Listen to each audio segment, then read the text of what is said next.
Pemirsa, terima kasih Anda masih menyaksikan Gapai Kemuliaan. Kita akan lanjutkan bahasan kita masih soal hadis, terkait seluk-beluk hadis. Tadi sudah dijelaskan mungkin perbedaan antara hadis dan juga kemudian sunnah. Nah sekarang kita belajar, kan ada banyak hadis ya Pak Kiai yang kemudian dilabeli hadis doif, kemudian hasan, sohih, ya, maudhu ya, gitu. ya. Sebenarnya kenapa kemudian bisa muncul itu dan yang membedakan tuh sebenarnya di mana? Yang pertama yang harus kita ingat, semua kaum muslimin itu memandang Rasulullah sebagai kuduah, sebagai uswah, sebagai pemimpin dalam segala hal. Semua kaum muslimin itu bercita-cita mengikuti perintah Nabi, mencontoh Rasulullah. Ini apa ya, kalau bahasa aneh bucin lah dengan Rasulullah. Pokoknya semuanya Nabi.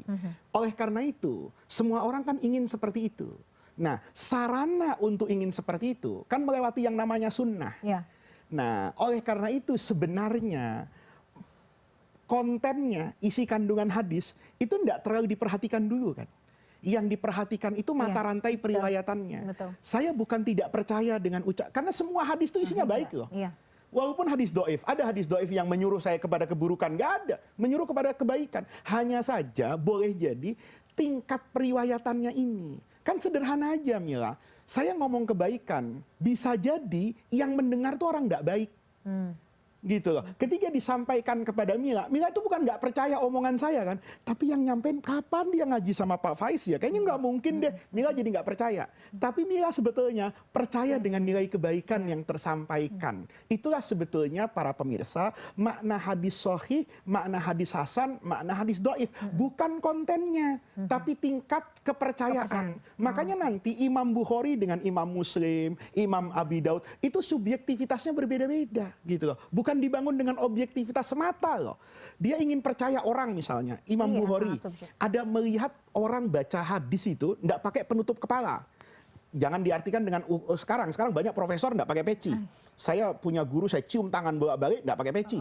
Tapi pada masa itu peci itu dianggap budaya akhlak. Kalau orang belajar agama itu dia tutup kepalanya. Maka kata Imam Bukhari, kalau ada orang maksyufur ras, kepalanya itu terbuka, itu rasanya saya kurang percaya deh, masa merendahkan hadis.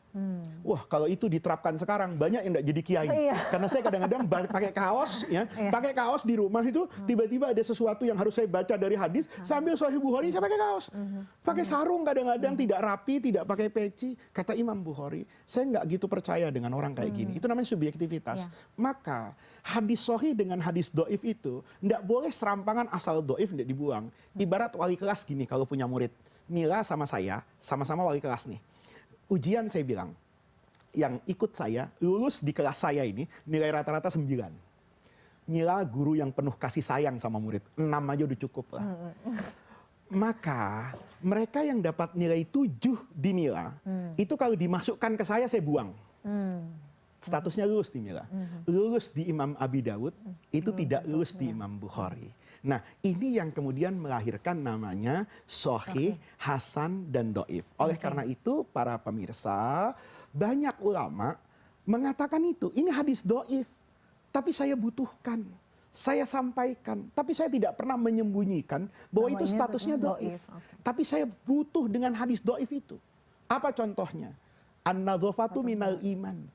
Itu bahkan ada yang meragukan kalau itu hadis.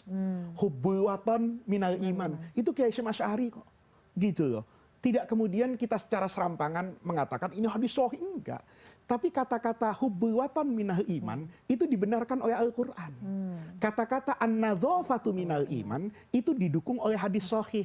Hanya redaksi yang mudah dipahami ini oleh awam itu kebetulan hadisnya doif. Gitu loh. Kan Nabi bersabda at-tahuru syatrul iman. Orang yang sudah berwudu, at-tuhuru syatrul iman itu sudah wudu, itu separuh iman. Dia sudah bersihkan jasmaninya, tinggal bersihkan rohaninya. Kan sama dengan kebersihan bagian dari iman. Gitu loh. Nah, yang kayak gini ini dulu ulama ahli sunnah secara umum tuh nggak pernah rewel gitu loh. Jadi sekarang yang kadang-kadang rewel. Iya, karena ilmunya separuh gitu. Dianggapnya hadis doif itu dibuang ke tempat sampah. Itu kurang ngaji. Imam Bukhari itu pada Sahih Bukhari Al-Jami' As-Sahih min ahaditsir Rasul itu memang menerapkan kualifikasi hadisnya ketat. Gitu loh. Tapi Imam Bukhari punya kitab namanya Al-Adabul Mufrad. Itu juga ada hadis doifnya. Tapi yang di sini doif itu tidak digunakan oleh Imam Bukhari untuk menetapkan hukum pokok tauhid, rukun iman, rukun Islam. Tapi kalau ada misalnya baca Yasin, apa yang salah? Orang kan sering begini nih, Mila ya. Kalau melakukan sesuatu itu ditanya, Nabi ngerjain apa enggak? Iya. Padahal Qur'annya udah jelas loh. Wa ma atakumur rasulu fahuduhu wa ma nahakum anhu fantahu. Apa yang diperintah Nabi kerjakan, apa yang dilarang tinggalkan. Sekarang saya mau tanya, kalau ada satu pekerjaan perintilan nih kata orang Jawa, secara teknisnya tidak ada perintah khususnya, tapi tidak ada larangan khususnya. Apa boleh saya larang? Ada orang baca Yasin malam Jumat itu nggak ada dalilnya. Iya, nggak ada perintah Nabi suruh Yasinan malam Jumat itu nggak ada. Tapi nggak ada hadis Nabi yang melarang Yasinan malam Jumat. Ketika kita katakan Yasinan malam Jumat ini fadhailul amal, bukan pokok, keutamaan menambah pahala. Ulama mengatakan hadis dhaif boleh diamalkan pada fadhailul amal karena itu tidak ada yang bertentangan sedikit pun dengan syariat. Bahkan pada kondisi tertentu dia justru menghidupkan syariat. Orang kayak saya ini yang jarang baca Quran, sibuk kemana-mana. Kalau malam Jumat nggak baca Yasin, dia nggak baca Quran saya. Nah itu dia. Begitu, ya, oh ya ini kerja, ini sibuk, ini rapat, ini meeting, ini. Kalau khusus malam Jumat, saya nggak bisa ya untuk tapping gapai kemuliaan. Emang kenapa? Saya ada Yasinan di kampung. Apa itu kemudian kita hukumi haram? Kalau pemirsa mau mengatakan itu bid'ah Pak, kullu bid'atin dolalah, lihat episode gapai kemuliaan yang sudah kita bahas berkali-kali tentang itu. Oke, Masya Allah. Jadi tingkatannya itu ya kalau Pak Kiai ya, kalau kita bisa susun itu yang pertama adalah sahih, itu yang kuat ya. Iya, itu yang tidak kita ragukan. Tidak kita ragukan. Kredibilitas para perawinya. Dan itu pemirsa ya, itu bisa dibuktikan. Hadis itu ada di Imam Bukhari. Ada juga mungkin ya. Ada di Imam Abi Daud. Tapi nggak bisa dibalik. Belum tentu yang ada di Sunan Abi Daud itu ada di Bukhari. Karena persoalan nilai 6 dengan 9 tadi. Kalau Imam Bukhari mensyaratkan 9, maka hadis yang 9 itu mesti ada di kelasnya Mila kan. Tapi karena Mila mensyaratkan 7, maka tidak ada di saya. Karena saya maunya 9 semua. Parameternya jadi juga berbeda. parameternya subjektivitas. Dan tidak ada ulama dulu sehingga kaku pada aspek sahih, dhaif, hasan terkait dengan usul ahkam.